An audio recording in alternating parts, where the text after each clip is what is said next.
No, I'm not a writer.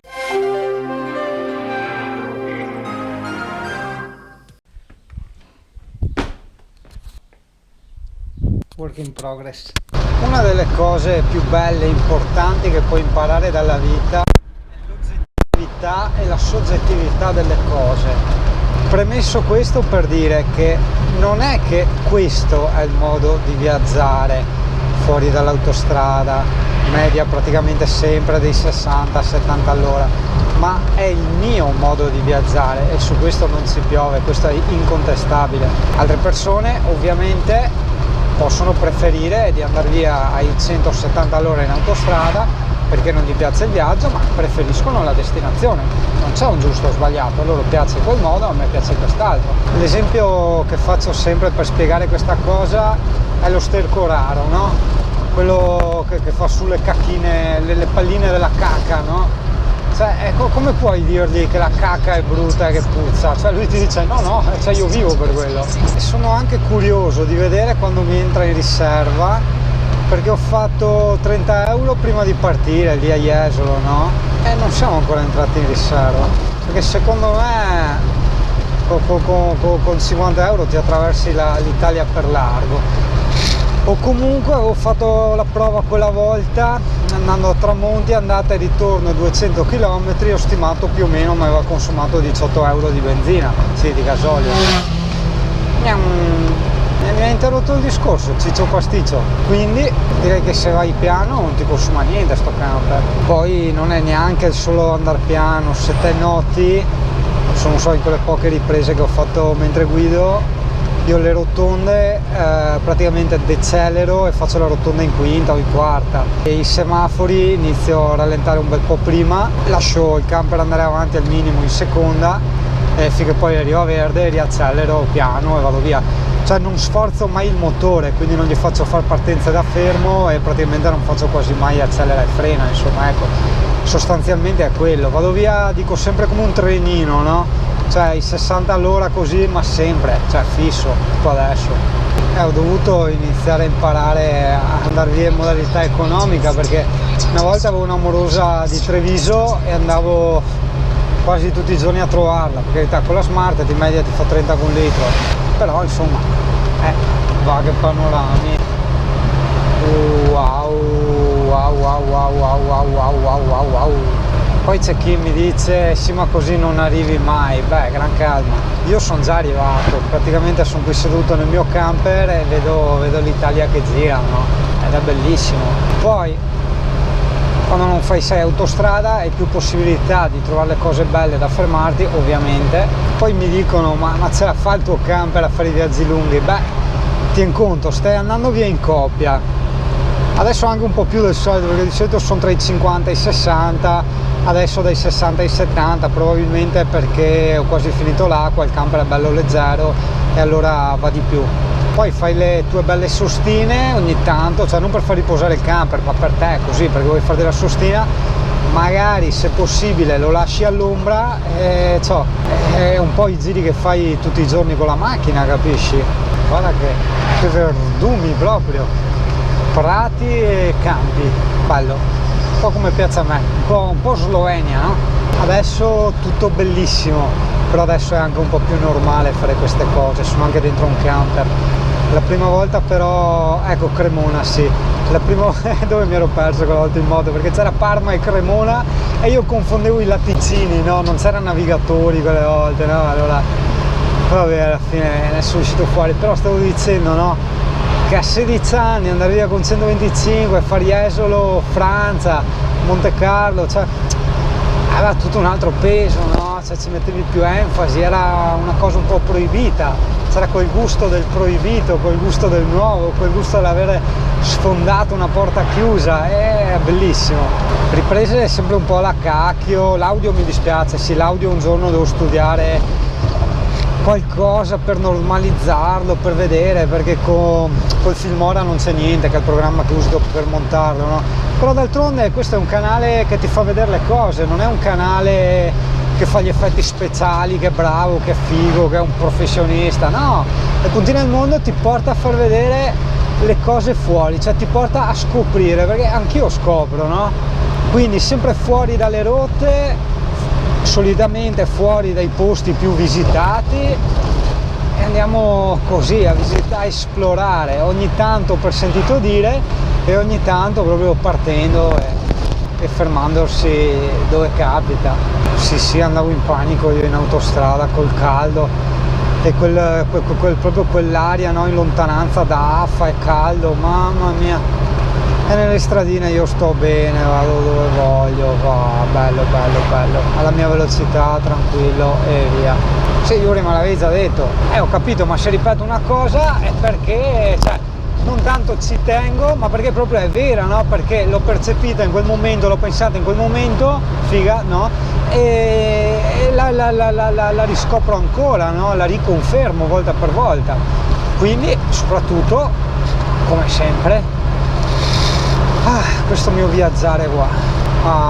Sì, cazzo, sì.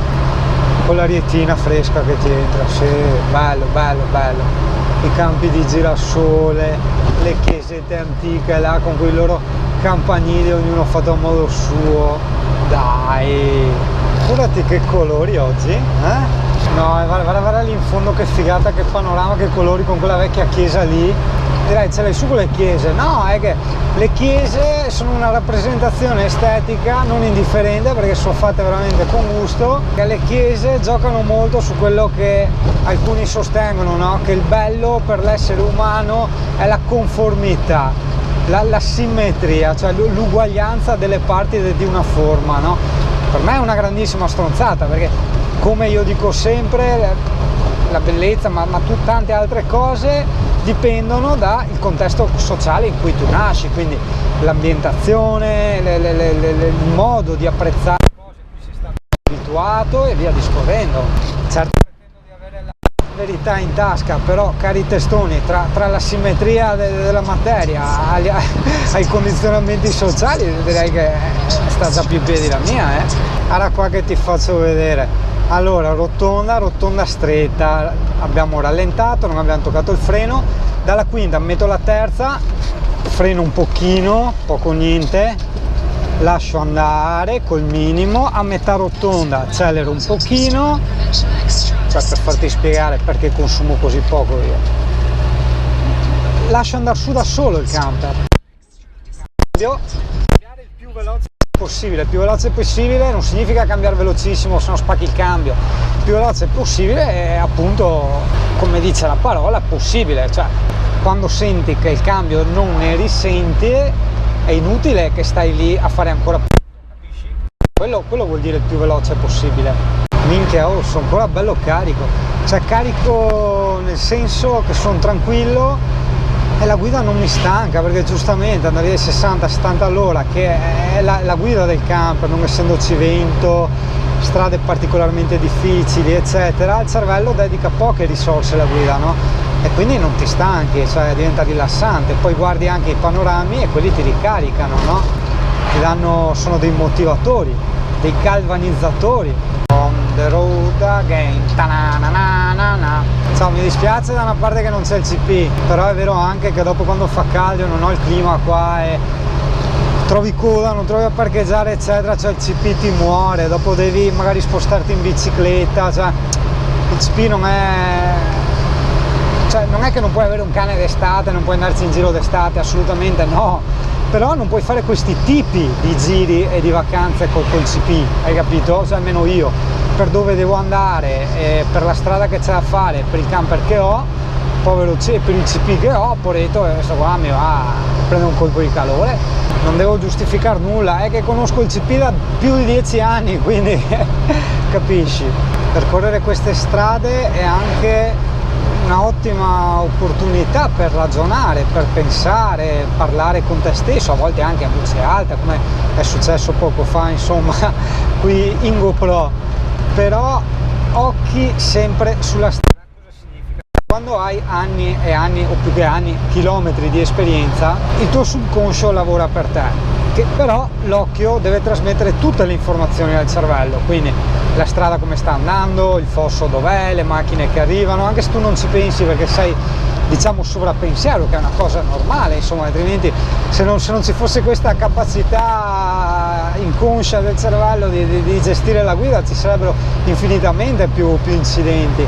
E in autostrada no, se in autostrada con un cancro come il mio, cioè dovresti essere sempre là così, concentrato, aiuto una buchetta, aiuto una folata di vento, ma via, ma che ferie sono? L'Italia, per il mio peso estetico che do alle cose, è una cosa stupenda, bellissima, ed è una cosa orribile.